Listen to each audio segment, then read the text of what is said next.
start in the Carneros area, we have 4 major fires running in a unit. The cities in California are being destroyed due to the impact of wildfires, which are caused by not only the natural elements but also the human-made factors. When these two factors overlap each other, it can either increase or decrease the impact of the fire, just like what's happening in Sonoma County in California.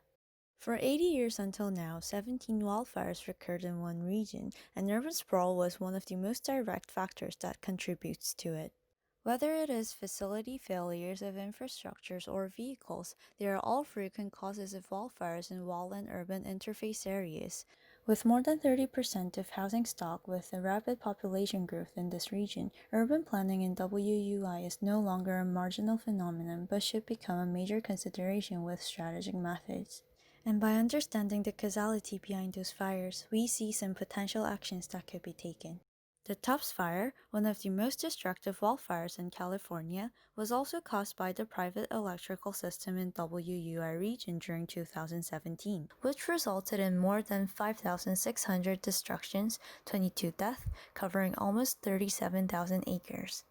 Originating near the property, the high-speed wind with a large amount of dry fuel caused extreme damage spreading towards Santa Rosa. The increased speed in the valley area escalated its destructiveness when it overlapped with the human-made factors, such as Fountain Grove region which did not follow the Firewise guideline, and agencies' inaction on Coffey Park since nobody anticipated fire would jump across Highway 101. While the fire spread through the Coffey Park region after crossing Highway 101, most of the structures were destroyed, while some of the houses remained safe due to the low riskiness created by the low distribution of the fire fuel and enough ignition safe zone from the fire direction. From its cause, measures, and passivity towards the fire, we found out that there are many steps that can be taken before it crashes into the city. Also, we found out that these natural and human-made factors do not exist separately, but rather appear together in the same region and affect each other, which intensifies the spread of wildfire, especially in WUI region. So in order to manage these conditions, taking actions in between these two factors may give a clue on how to make a balance and coexist with the wildfire. So for our actions, we use the network system as a main strategy, since the continuous network is one of the most effective typologies that could slow down the fire. To be specific, we can first detect natural and human-made factors and divide those into two elements, one that has potential to control the fire and one that causes or spreads the fire. On each element, we can take different actions. For the ones that control the fire, we can intensify its network by adding infrastructure or creating a buffer zone. On the other hand, for the ones that spreads the fire, we can break down the element with the fuel management to decrease its continuity. Lastly, these actions we take can affect each other. For instance, the network that we created can again break down the negative elements, while the fuel managed region can extend the existing buffer network. And finally, this whole system will create a virtuous cycle in the region coexisting with the fire. To apply our strategy, we zoomed into one of the regions that the fire recurred several times within few years, and we extracted each of the natural and human-made factors existing in this region.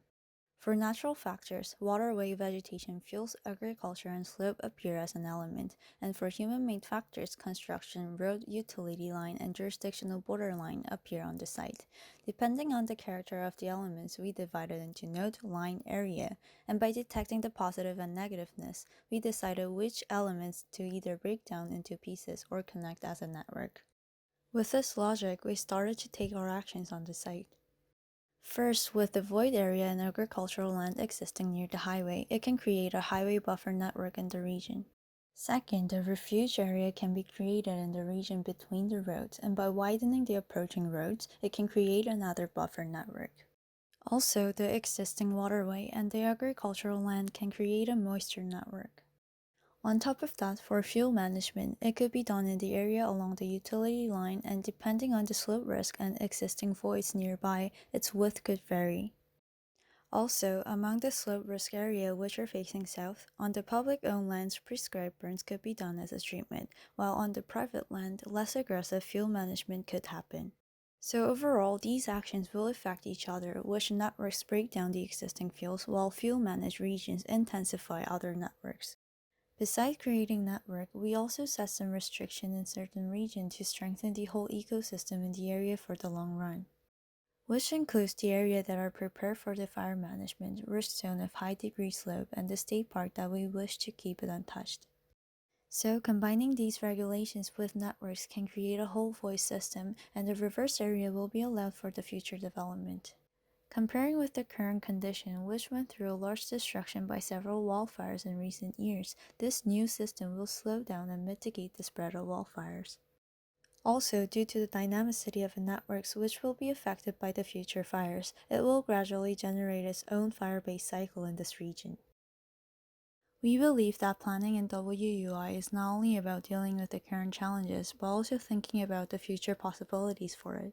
So this proposal of the network urbanism will create a virtuous cycle throughout this wildland-urban interface, and this can be developed into a central method of planning for the WUI region, which will allow people to have a new lifestyle of living near nature while coexisting with the wildfire.